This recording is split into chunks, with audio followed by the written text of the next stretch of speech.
Gildan Media proudly presents Gildan Seminars, original lectures containing essential information that can be applied to every facet of life and business. Gildan Media presents Gildan Seminars. The Fourth Way to Pray by Joseph Murphy.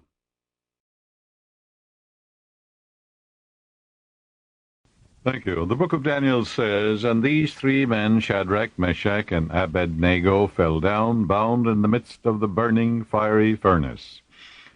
Then Nebuchadnezzar the king was astonied, and rose up in haste, and spake, and said unto his counselors, Did we not cast three men bound into the midst of the fire?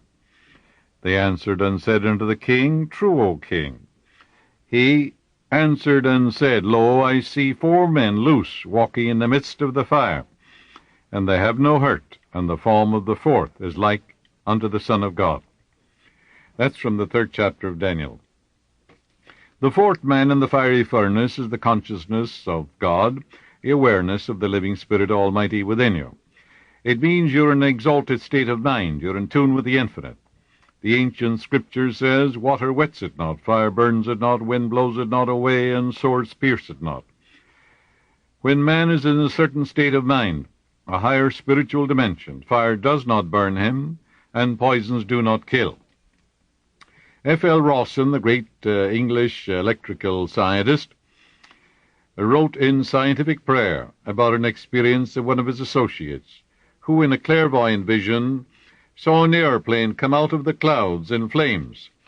It burned out about 100 feet from the ground, then cracked and fell. She knew this was going to take place.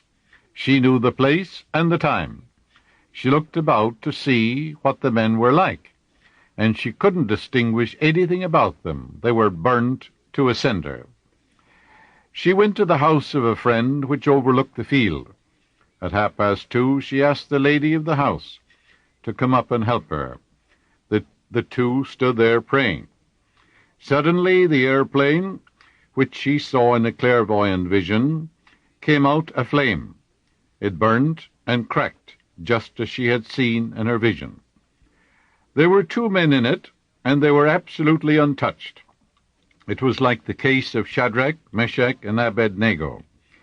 They were not even singed. One of them said, I was about to throw myself out, when suddenly a sense of absolute peace and safety came, and I sat back in the machine.